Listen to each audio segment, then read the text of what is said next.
आज हमने पढ़ना है बेटा इलेक्ट्रोकेमिकल सीरीज के बारे में। इलेक्ट्रोकेमिकल सीरीज दरअसल है क्या?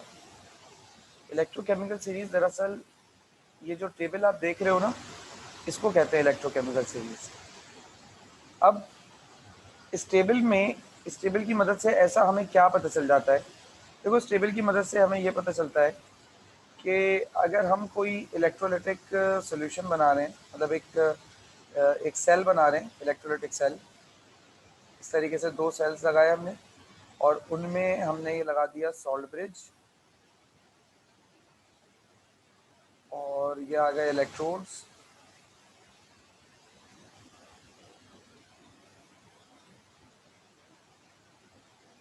ये आ गए इलेक्ट्रोड्स।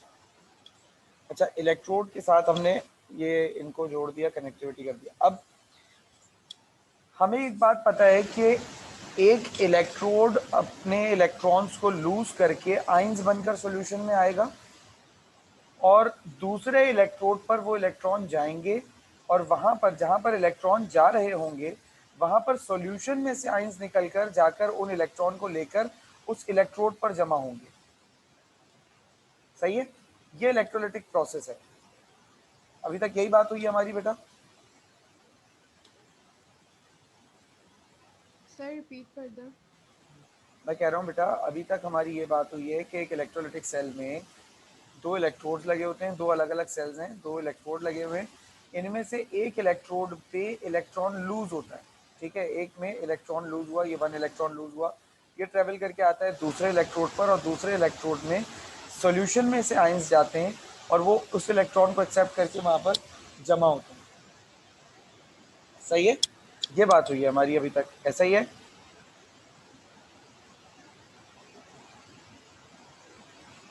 Yes sir. तो ये जो इलेक्ट्रोकेमिकल सीरीज है ना बेटा, इस टेबल या इस चार्ट की मदद से हमें ये पता चल जाता है कि कौन सा इलेक्ट्रोड इलेक्ट्रॉन लूज करेगा और कौन सा इलेक्ट्रोड इलेक्ट्रॉन गेन करेगा। मतलब दो अलग अलग इलेक्ट्रोड अगर लगाए हैं तो दोनों में से एक सब्सटेंस को इलेक्ट्रॉन गेन करना है और दूसरे सब्सटेंस को इलेक्ट्रॉन लूज करना है ना। तो कौन लूज करेगा और कौन गेन करेगा, ये हमें इससे पता चल जाता है, इस टेबल की मदद से। और इस टेबल को हमने नाम दिया हुआ है इलेक्ट्रोकेमिकल सीरीज का। Is that clear?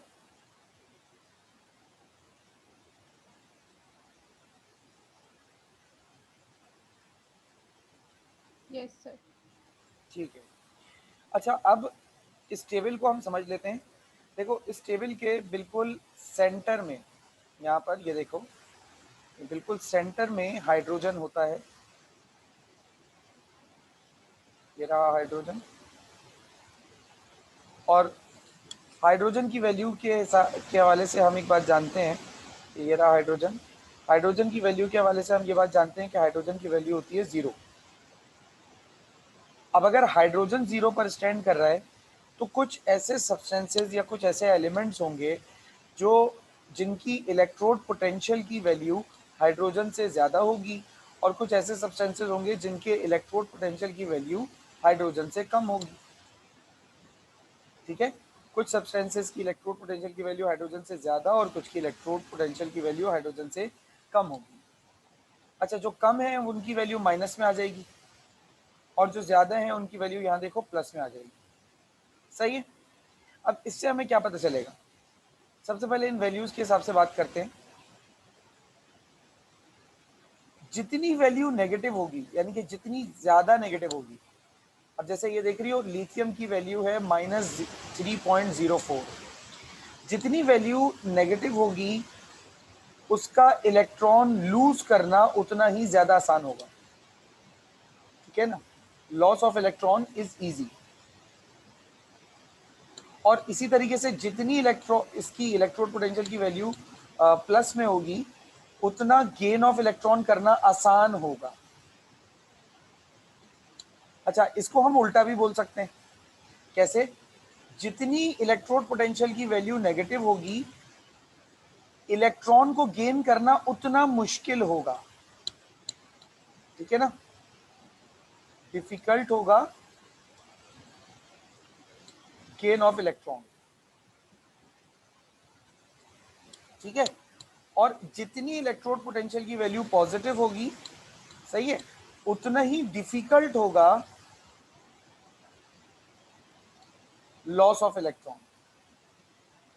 यानी कि आप, वही बात है, हम उर्दू में कहते हैं ना कि कान ऐसे पकड़ो या ऐसे पकड़ो, बात एक ही है, बात दोनों एक ही है। लॉस ऑफ इलेक्ट्रॉन अगर इजी है, ठीक है, लॉस ऑफ इलेक्ट्रॉन अगर इजी है तो इसका मतलब गेन ऑफ इलेक्ट्रॉन डिफिकल्ट होगा, और अगर gain of electron difficult easy है तो इसका मतलब फिर लॉस ऑफ इलेक्ट्रॉन डिफिकल्ट हो जाएगा। ये बात मेरी समझ में आई? Yes, sir.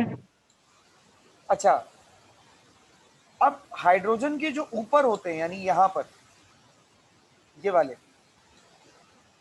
ये बहुत ही अच्छे रिड्यूसिंग एजेंट्स कहलाते हैं। ये क्या है? ये होते हैं रिड्यूसिंग एजेंट्स। और यहाँ पे जो टेबल में नीचे की जानिब होते हैं, ये क्या कहलाते हैं बेटा? ये कहलाते हैं ऑक्सीडाइजिंग एजेंट्स। ठीक है, रिड्यूसिंग एजेंट का क्या काम होता है? रिड्यूसिंग एजेंट का काम होता है किसी दूसरे को रिड्यूस कराना। अब किसी दूसरे को रिड्यूस कराने का क्या मतलब है? What does reduction means? तो रिडक्शन का मतलब है, हम पढ़ चुके हैं ऑलरेडी, रिडक्शन का मतलब है गेन ऑफ इलेक्ट्रॉन ना, और ऑक्सीडेशन का मतलब है लॉस ऑफ इलेक्ट्रॉन। ठीक है, अब अगर कोई, हम कह रहे हैं कि ये रिड्यूसिंग एजेंट है, तो इसका मतलब ये किसी दूसरे को इलेक्ट्रॉन गेन करवाने की सलाहियत रखता है, गेन ऑफ इलेक्ट्रॉन की किसी दूसरे को करवाने की सलाहियत रखता है। और जब हम कहते हैं कि ऑक्सीडाइजिंग एजेंट है, तो ऑक्सीडाइजिंग एजेंट का मतलब होता है कि किसी दूसरे में से इलेक्ट्रॉन लॉस करवाने की सलाहियत रखता है। यहां तक बात समझ में आई है मेरी? Yes, sir. अच्छा, एक बात मेरी हमेशा याद रखना बेटा, जो सब्सटेंस रिड्यूसिंग एजेंट होता है, यानी कि दूसरे को रिड्यूस करवाता है, वो बेचारा खुद ऑक्सीडाइज हो जाता है। ठीक है, वो सब्सटेंस बेचारा खुद ऑक्सीडाइज हो जाता है। और जो सब्सटेंस ऑक्सीडेशन कराने की सलाहियत रखता है, वो सब्सटेंस बेचारा खुद रिड्यूस हो जाता है। यानी अगर आप रिडक्शन की बात कर रहे हैं और रिड्यूसिंग एजेंट कह रहे हैं, तो रिड्यूसिंग एजेंट का क्या मतलब है? ये किसी दूसरे को गेन ऑफ इलेक्ट्रॉन करवा रहा है, यानी किसी दूसरे को इलेक्ट्रॉन दे रहा है। तो बेटा जब किसी दूसरे को इलेक्ट्रॉन दे रहा है तो वो कहां से देगा? खुद इलेक्ट्रॉन लूज करेगा तभी तो देगा ना। तो जब वो खुद इलेक्ट्रॉन लूज करेगा तो इसका मतलब उसकी ऑक्सीडेशन हो गई। इसी तरीके से जब हम ऑक्सीडाइजिंग एजेंट कहते हैं तो इसका मतलब ऑक्सीडाइजिंग एजेंट यानी दूसरे को ऑक्सीडाइज करवाने वाला। अब दूसरे को ऑक्सीडाइज करवाने वाले से क्या मुराद है? कि दूसरे में से इलेक्ट्रॉन लूज करवा रहा है। तो बेटा जब दूसरे से इलेक्ट्रॉन लूज करवा रहा है तो वो इलेक्ट्रॉन इधर उधर तो कहीं रखेगा नहीं, वो इलेक्ट्रॉन लाजमी सी बात है वो खुद एक्सेप्ट करेगा, खुद अपने अंदर लेगा ना, तभी तो वो उसको लूज करवा रहा है, वरना उसे क्या जरूरत पड़ी है इलेक्ट्रॉन लूज कराने की? तो वो इलेक्ट्रॉन जब वो खुद दूसरे से लूज करवा रहा है तो लाजमी सी बात है वो खुद गेन कर लेगा।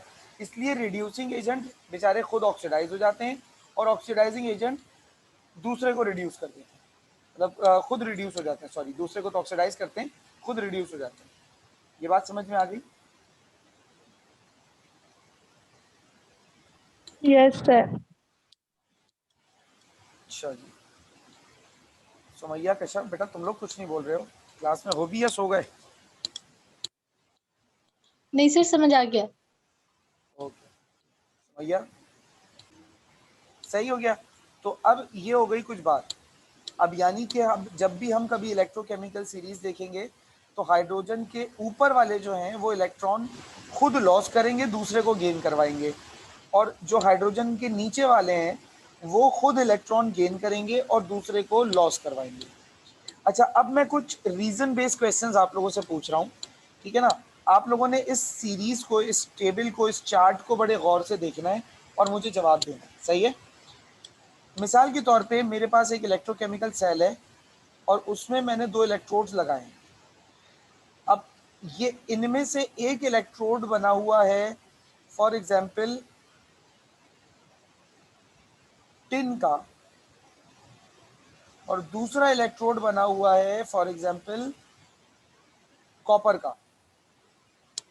अब मुझे आप इस टेबल को देखकर बताओ कि इनमें से कौन सा इलेक्ट्रोड इलेक्ट्रॉन लॉस करेगा और कौन सा इलेक्ट्रोड इलेक्ट्रॉन गेन करेगा? सर Sn इलेक्ट्रॉन लूज करेगा और कॉपर गेन करेगा। वेरी गुड, बिल्कुल सही जवाब है। Sn जो है वो इलेक्ट्रॉन लॉस करेगा और कॉपर जो है वो इलेक्ट्रॉन गेन करेगा। क्यों? क्योंकि हाइड्रोजन के ऊपर है Sn, यानी कि वो गेन वो लॉस करने वाली जगह पर है, और हाइड्रोजन के नीचे है कॉपर, और वो नीचे वाली जो है वो गेन करने वाली जगह पर है। तो इसलिए आप लोग, आपका जवाब बिल्कुल सही है बेटा। अच्छा, अब अगर मैं बोलूं कि मेरे पास एक इलेक्ट्रोड है जिंक का और दूसरा इलेक्ट्रोड है एल्यूमिनियम का, तो अब मुझे बताइए कौन गेन करेगा कौन लूज करेगा?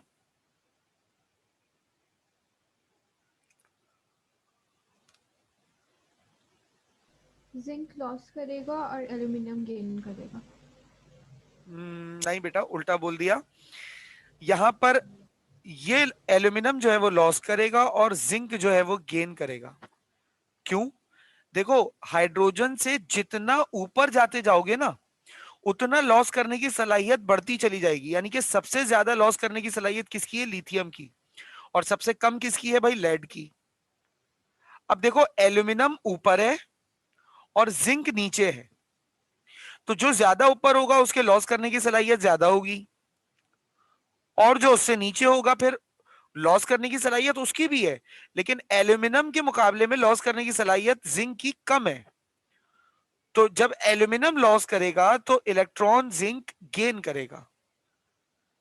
बात समझ में आई बेटा? Yes sir. अच्छा, अब मजीद देखते हैं। फॉर एग्जाम्पल, एक इलेक्ट्रोड है मेरे पास आयरन का और एक इलेक्ट्रोड है मेरे पास सिल्वर का। अब बताओ कौन गेन करेगा कौन लूज करेगा? सर आयरन लूज करेगा और सिल्वर गेन करेगा। वेरी गुड बेटा, आयरन लूज करेगा सिल्वर गेन करेगा। अच्छा, कैसे बताया?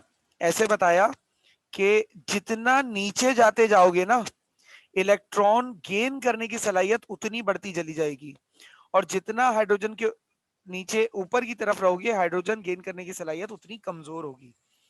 अब अगर मैं सीरीज में देखूं तो आयरन पहले है, सिल्वर बाद में, तो जितना नीचे आओगे गेन करने की सलाहियत बढ़ेगी, इसलिए silver will gain the electron, और जितना ऊपर की तरफ रहोगे उतना इलेक्ट्रॉन लॉस करने की सलाहियत बढ़ेगी, तो हाइड्रोजन विल लूज इलेक्ट्रॉन। मतलब पूरी सीरीज को ना हम ऐसे कह सकते हैं कि जितना ऊपर की तरफ, जो ऊपर होगा वो लॉस करेगा, जो नीचे होगा वो गेन करेगा। अब चाहे वो हाइड्रोजन से ऊपर और नीचे देख लो, या एक ही साइड पे ऊपर नीचे देख लो, यहां पर भी तो देखो ऐसा ही हुआ ना, एल्यूमिनियम ने लूज किया, जिंक ने गेन कर लिया। जो ऊपर है वो गेन लूज कर रहा है, जो नीचे वो गेन कर रहा है। इधर आओ तो इधर भी ऐसा ही हुआ, आयरन ने लूज किया, सिल्वर ने गेन कर लिया। क्लियर हुई मेरी बात बेटा?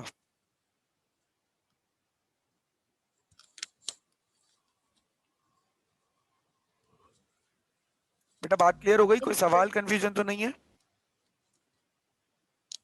No sir. अच्छा, इसका स्क्रीनशॉट ले लो, क्योंकि इससे मैं बहुत सारे एमसीक्यूज बना सकता हूं, ठीक है ना? और जो बातें समझाई है कॉन्सेप्चुअली, लाजमी सी बात है एमसीक्यूज उसी पॉइंट में से, उसी चीज में से आना है। अलग से तुम्हें कोई एमसीक्यूज दूंगा नहीं, जो ये समझाया जा रहा है इसी में से एमसीक्यूज निकलेंगे ना। ले लिया स्क्रीनशॉट? जी सर। ओके। अच्छा, अब कुछ पॉइंट्स हैं जो इलेक्ट्रोकेमिकल सीरीज से रिलेटेड है, बस इन पॉइंट्स को आप समझ लेते हैं, पढ़ भी लेते हैं, समझ भी लेते हैं।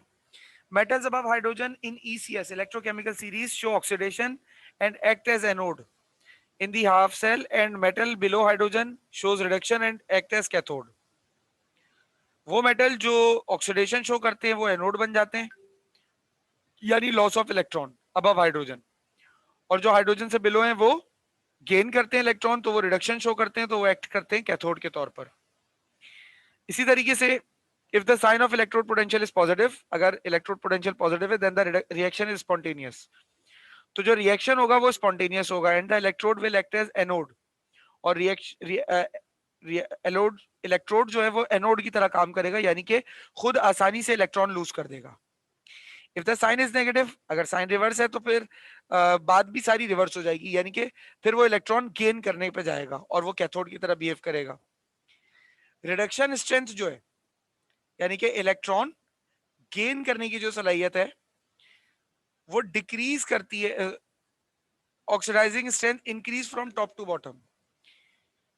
रिडक्शन स्ट्रेंथ कम होती है और ऑक्सीडाइजिंग स्ट्रेंथ बढ़ती है जैसे जैसे आप इलेक्ट्रोकेमिकल सीरीज में ऊपर से नीचे आते हो, लिथियम से फ्लोरीन तक। क्योंकि लिथियम जो है वो आपके पास स्ट्रॉन्गेस्ट रिड्यूसिंग एजेंट है, यानी कि वो सबको इलेक्ट्रॉन दे सकता है, ठीक है, मतलब खुद इलेक्ट्रॉन लूज करेगा और दूसरे को गेन करवा देगा। और फ्लोरीन ऑक्सीडाइजिंग एजेंट है, स्ट्रॉन्गेस्ट, यानी कि वो खुद इलेक्ट्रॉन गेन करेगा। अब जब वो खुद गेन कर रहा है तो लाजमी सी बात है ना बेटा, किसी दूसरे से वो लूज करवा रहा होगा, ठीक है। बात समझ में आ रही है बेटा? जी सर। अच्छा, अब चौथा पॉइंट देखो क्या कह रहे हैं। Electrochemical series the metal are place in order of reactivity. Metals जो है वो रिएक्टिविटी की सूरत में प्लेस किए गए हैं and shows the displacement order, और वो डिस्प्लेसमेंट भी शो करते हैं। Metal displace metal lying below them in the list from solution of their salt. अच्छा, इस बात को मैं जरा समझा दूं।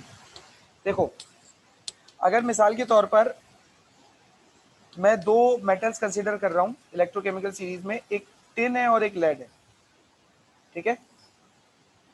जो नीचे की तरफ होगा, हमारा पॉइंट क्या कह रहा है, पॉइंट की तरफ आए, metal displace metal lying below them, ठीक है ना। अब मिसाल के तौर पे मेरे पास एक सॉल्ट है PbCl2, लेड क्लोराइड। अगर मैं PbCl2 का रिएक्शन टिन के साथ करवा दूं, SN के साथ, जो कि इलेक्ट्रोकेमिकल सीरीज में उससे ऊपर है, तो पता है टिन क्या करेगा, टिन इस लेड को इसकी जगह से हटाकर खुद लग जाएगा, SnCl2 और Pb। जो मेटल ऊपर की जानिब होगा वो अपने नीचे वाले मेटल को उसके सॉल्ट में से हटा सकता है। ये वाली बात हुई है इस पॉइंट पे, यानी कि सिंगल डिस्प्लेसमेंट करवा सकता है, उसको हटाकर खुद उसकी जगह पर लग सकता है। बात समझ में आ रही है?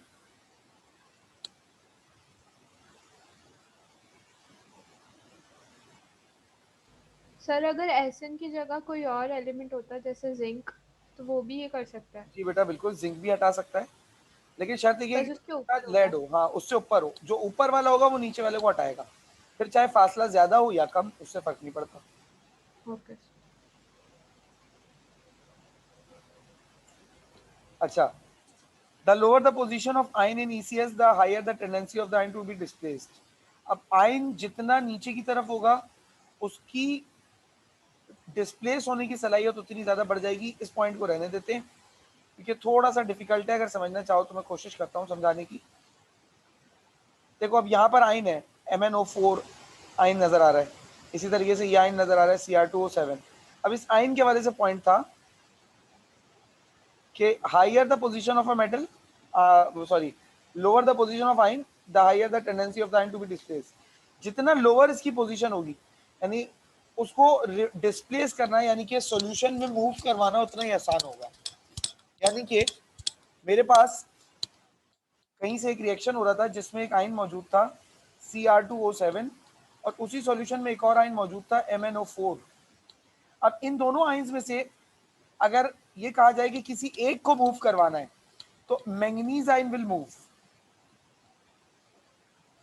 क्रोमेट आयन मूव नहीं करेगा क्योंकि क्रोमेट आयन ऊपर है। जितना नीचे होगा वो मूव करेगा, जो ऊपर होगा वो मूव नहीं करेगा। Is that clear? Yes sir. Sir लेकिन ऐसा हो क्यों रहा है? बेटा ऐसा होने की वजह ना एलिमेंट्स की अपनी टेंडेंसी है। अब इसमें ना बहुत सारे बिहेवियर्स आ जाते हैं, जैसे इलेक्ट्रो पॉजिटिविटी आती है, आयोनाइजेशन पोटेंशियल्स आते हैं, शील्डिंग इफेक्ट्स है, इलेक्ट्रॉन पॉपुलेशन है, इलेक्ट्रॉन डेंसिटी है, बहुत सारे वजूहात हो सकती हैं। मसला ये है कि अगर मैं वजह जैसे आप पूछ रही हो, अगर मैं वजह बताने पर आऊं ना तो मुझे ये सारे फैक्टर्स अलग अलग बताने पड़ेंगे। अच्छा, ऐसा भी नहीं है कि हर जगह पर सारे फैक्टर अप्लाई होते हो। मिसाल के तौर पे अगर हर जगह पे सारे फैक्टर्स अप्लाई हो रहे होते ना तो भी मेरे लिए चिल माहौल था, मैं बोलता यार चलो ठीक है, मुझे बस ये फैक्टर्स याद करने हैं। लेकिन अब हो सकता है भाई यहाँ पे कॉपर और आयरन में फैक्टर कुछ और अप्लाई हो रहे हो, इसी तरीके से जिंक और आयरन में कुछ और फैक्टर अप्लाई हो रहे हो, यानी हर जगह अलग अलग फैक्टर्स अप्लाई होते हैं। बात समझ में आ रही है बेटा? यस सर, और सॉल्यूशन में किस तरह मूव करेंगे, मतलब वो वापस अपने जी रिएक्शन जी को रिवर्स कर सकते हैं जी या? जी जी जी, इलेक्ट्रॉन लेना रिवर्स करना, बिल्कुल सही कह रही हो बेटे। जैसे मिसाल के तौर पे इलेक्ट्रॉन्स हैं, नहीं, इलेक्ट्रॉन तो ये ऑलरेडी नेगेटिवली चार्ज है ना। मिसाल के तौर पे मैंने इन दोनों आयंस को डंडा लगाया और डंडा लगा के कहा कि दोनों अपने अंदर से इलेक्ट्रॉन लूज करो, तो manganese ion will lose electron, और मैंगनीज फिर न्यूट्रल हो जाएगा, ऑक्सीजन अलग हो जाएगा, ये इलेक्ट्रॉन लूज कर देगा, क्रोमेट नहीं करेगा। मूव करने का मतलब ये है। Okay sir, clear.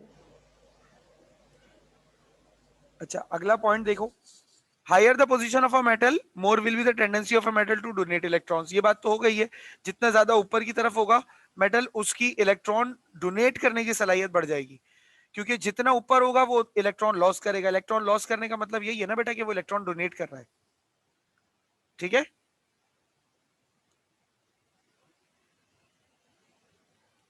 बेटा बात समझ में यस आई? सर। अच्छा, all metals above hydrogen have negative electrode potentials. Hydrogen के ऊपर जितने भी मेटल्स हैं सबका नेगेटिव इलेक्ट्रोड पोटेंशियल होता है, ये भी इलेक्ट्रोकेमिकल सीरीज से पता चल रहा है। अब ये कुछ की पॉइंट्स हैं, आप लोगों को नजर आ रहा है? इमेज ब्लर तो नहीं लग रही? जी सर, समझ आ रहा है। तो ये पॉइंट्स हैं, जैसे जैसे नीचे आते जाओगे वैसे वैसे कोई चीज क्या होगा देखो, रिडक्शन पोटेंशियल डिक्रीज होगा, ऑक्सीडेशन पोटेंशियल इंक्रीज होगा, नॉन मेटेलिक प्रॉपर्टीज डिक्रीज होंगी, मेटेलिक प्रॉपर्टीज इंक्रीज होंगी, strength of reducing agent increase करेगा, strength of oxidising agent decrease करेगा। तो ये वो फैक्टर्स हैं जो आप यहाँ पर आकर इलेक्ट्रोकेमिकल सीरीज में अपने हिसाब से खुद भी देख सकते हो।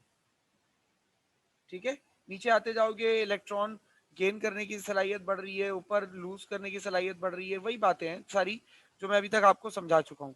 इलेक्ट्रोनेगेटिविटी नॉन मेटल की डिक्रीज होती है, मेटल की इंक्रीज होती है, मेटल की डिक्रीज होती है। इलेक्ट्रोपॉजिटिविटी नॉन मेटल की इंक्रीज करती है और मेटल की भी इंक्रीज करती है डाउन द ग्रुप, यानी इलेक्ट्रॉन लॉस करने की सलाहियत। थर्मल स्टेबिलिटी, ये सारे फैक्टर्स हैं जो due to this electrochemical series apply होते हैं। क्लियर हो रही है बात बेटा?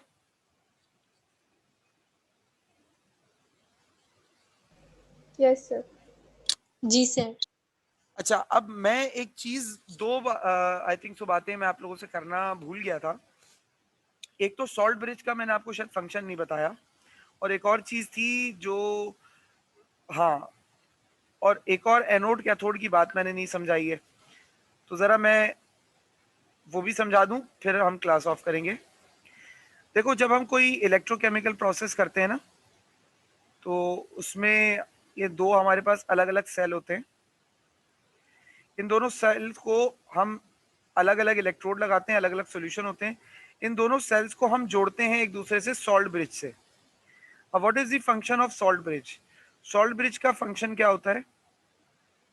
सॉल्ट ब्रिज का फंक्शन होता है to maintain equilibrium, equilibrium maintain करना, और दूसरा फंक्शन इसका होता है टू मेंटेन कनेक्टिविटी। दोनों अलग अलग बीकर्स को एक दूसरे के साथ जोड़ के रखना। अब ये मेंटेन इक्विलिब्रियम वाली बात समझ में नहीं आ रही। मिसाल के तौर पे इस वाले बीकर में जिंक है, जिंक सल्फेट, और इस वाले बीकर में कॉपर सल्फेट है। इधर कॉपर का इलेक्ट्रोड लगाए, इधर जिंक का इलेक्ट्रोड लगाए। अब आपको पता है कि जिंक इलेक्ट्रॉन लूज करेगा, कॉपर इलेक्ट्रॉन गेन करेगा। मिसाल के तौर पे जिंक सल्फेट के 100 मॉलिक्यूल थे, सॉल्यूशन में जिंक सल्फेट के 100 मॉलिक्यूल थे, तो जब यहां पर आयंस बनेंगे तो जिंक के पॉजिटिव आयंस जो हैं वो भी 100 होंगे, और सल्फेट के नेगेटिव आयंस भी 100 होंगे। ये वाली बात समझ में आ रही है? Yes sir.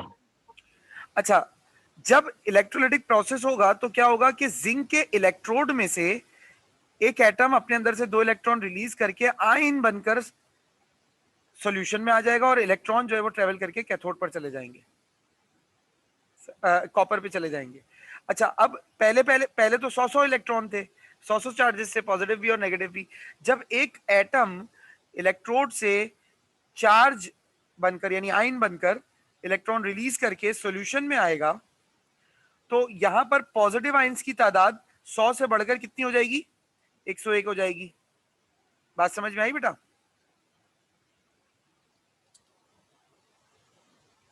जी सर। और नो सर, ये बात रिपीट करना। अच्छा बेटा, बेटा जो हमारा इलेक्ट्रोलाइटिक प्रोसेस है, उस इलेक्ट्रोलाइटिक प्रोसेस में होता यही है ना कि एक इलेक्ट्रोड आयन रिलीज करता है, मतलब इलेक्ट्रॉन लूज करता है, और इलेक्ट्रोड में से एटम आयन बन बन करके सॉल्यूशन में आ रहे होते हैं। यही प्रोसेस है हमारा। Yes sir. तो यही काम यहाँ हो रहा है। हमने जिंक सल्फेट का सॉल्यूशन पहले से यहाँ रखा हुआ था, तो जो जिंक सल्फेट का सॉल्यूशन रखा था उसमें से हमें 100 आयंस मिल गए थे पॉजिटिव और 100 आयंस मिल गए थे नेगेटिव। अब जब प्रोसेस चला तो प्रोसेस चलने पर जिंक के इलेक्ट्रोड में से एक एटम आयन बनकर के सॉल्यूशन में आ गया। सही है? नो सर, कैसे आया? बेटा प्रोसेस जो हमने अभी तक पढ़े हैं उन प्रोसेसेस में यही तो, ओहो मैंने सारी डायग्राम क्लियर कर दी। जो अभी हमने ऊपर प्रोसेस पढ़ा इसमें क्या हो रहा था, ये जिंक वाला प्रोसेस में दिखाता हूँ। जिंक में क्या हो रहा था कि जिंक का एक आयन एक एटम आयन बनकर के सॉल्यूशन में आ रहा था, और वो 2 इलेक्ट्रॉन रिलीज कर रहा था अपने अंदर से। वो 2 इलेक्ट्रॉन फिर एक्सटर्नल सर्किट के जरिए ट्रेवल करके पहुंच रहे थे कैथोड पर। ये बात हो रही थी हमारी, याद जी करो। सर। जी मैं सर। यही कह रहा हूं मैं। सही है? अब क्लियर है? Yes sir. तो जिंक सल्फेट के पहले जो सॉल्यूशन में पॉजिटिव आयंस थे वो कितने थे? 100, और नेगेटिव आयंस कितने थे? वो भी थे 100। लेकिन जब जिंक का एक एटम आयन बनकर के सॉल्यूशन में आया तो वो पॉजिटिव आयन बनकर के आया ना, तो अब पॉजिटिव आयन की तादाद कितनी हो गई है? 101 हो गई है। ठीक है? Yes sir. अच्छा, दूसरे वाले बीकर में क्या हुआ? मैंने वहां पे कॉपर सल्फेट की एग्जांपल ली थी, यहाँ तो फिलहाल हाइड्रोजन है, तो मैं कॉपर सल्फेट की एग्जांपल को कैरी कर रहा हूं। अब कॉपर सल्फेट में भी मान लो ऐसे ही था कि कॉपर सल्फेट के हमने 100 मॉलिक्यूल लिए हुए थे। तो जब कॉपर के पॉजिटिव आयंस बने तो पॉजिटिव आयंस भी 100 बने, और सल्फेट के जो नेगेटिव आयंस बने वो भी 100 बने। जब 2 इलेक्ट्रॉन्स इस कॉपर के आयन को यहां नजर आए तो ये 2 इलेक्ट्रॉन्स कॉपर का आयन जो है वो इन 2 इलेक्ट्रॉन्स को लेने के लिए भागा, और उन इलेक्ट्रॉन्स को लेकर वो यहां पर न्यूट्रल होकर चिपक गया। जब पॉजिटिव आयन एक सॉल्यूशन से निकलकर इलेक्ट्रोड पर चिपक गया तो 100 आयंस थे। जब एक आयन यहां से चला गया तो कितने आयन रह गए बेटा? 99 रह गए। Yes sir. Simran, Sumaiya, clear है? Yes sir. जी सर। ओके। तो अब ये 99 जो हमारे पास आयंस आ गए, ये इक्विलिब्रियम डिस्टर्ब हो गया। ये जो मतलब ये जो प्रोसेस पूरा होता है ना, इसमें पॉजिटिव और नेगेटिव आयंस की तादाद इक्वल रहनी चाहिए हमेशा। अब ये जो पूरा प्रोसेस हुआ इसके नतीजे में क्या हुआ कि इधर पॉजिटिव आयन की तादाद ज्यादा हो गई एक बीकर में, एक बीकर में नेगेटिव आयन की तादाद ज्यादा हो गई। तो सॉल्ट ब्रिज जो कि KCl जेली या सोडियम सल्फेट या पोटेशियम सल्फेट इन सब चीजों का बना हुआ होता है, इसमें से, अच्छा ये जितने भी सब्सटेंसेस हैं KCl Na2 NaCl वगैरह, इनमें भी एक पॉजिटिव और एक नेगेटिव आयन होता है। जैसे ही ये आयन का इंबैलेंस क्रिएट होता है ना, वैसे ही सॉल्ट ब्रिज में से, अब यहां पर पॉजिटिव आयन ज्यादा हो गए नेगेटिव कम, इस सॉल्ट ब्रिज में से एक नेगेटिव आयन निकलकर ये देखो सॉल्यूशन में आ जाएगा। अब इधर नेगेटिव आयन की तादाद कितनी हो गई? 101 हो गई। और यहां पर पॉजिटिव आयन कम हुआ था, तो यहां पर क्या होगा कि सॉल्ट ब्रिज में से एक पॉजिटिव आयन निकल के सॉल्यूशन में आ जाएगा, तो ये दोबारा से तादाद कितनी हो जाएगी? 100 हो जाएगी। अब यहां पर भी इक्वल हो गया दोबारा से, और यहां पर भी इक्वल हो गया दोबारा से। समझ गए बात को बेटा?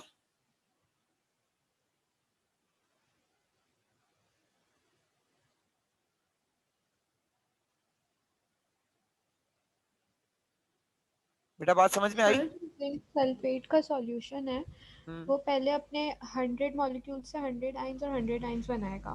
सही है। उसके बाद जो इलेक्ट्रोड में से एक और एटम निकलेगा तो फिर एक और आयन बनेगा। ऐसा ही है। ओके सर, क्लियर है। ठीक है, अब देखो यहाँ पर जब सॉल्ट ब्रिज में से आयंस निकलकर इधर आए तो ये दोबारा से जो सॉल्यूशन की न्यूट्रलिटी खराब हुई थी, इक्विलिब्रियम डिस्टर्ब हुआ था, वो इक्विलिब्रियम दोबारा मेंटेन हो जाएगा।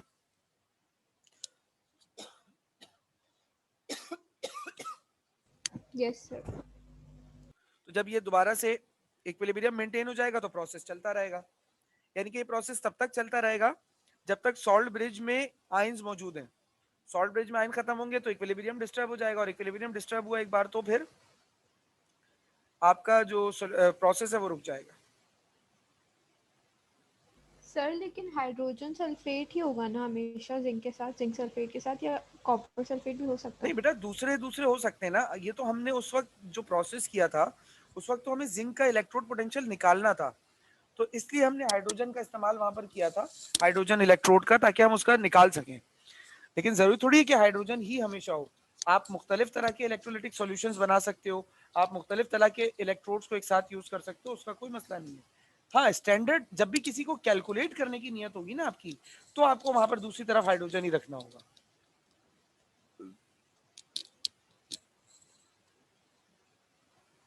क्लियर है बेटा?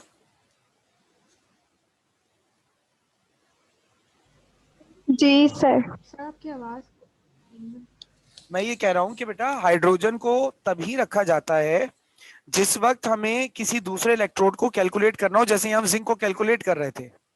लेकिन इलेक्ट्रोलिटिक प्रोसेसेस जो है ना, उसमें आप इलेक्ट्रोड कोई से भी रख सकते हो, सॉल्यूशंस कोई से भी रख सकते हो, लेकिन कैलकुलेशन अगर किसी इलेक्ट्रोड की करनी है कि उसका इलेक्ट्रोड पोटेंशियल क्या है, तो वहां पर हाइड्रोजन का रखना लाजमी है।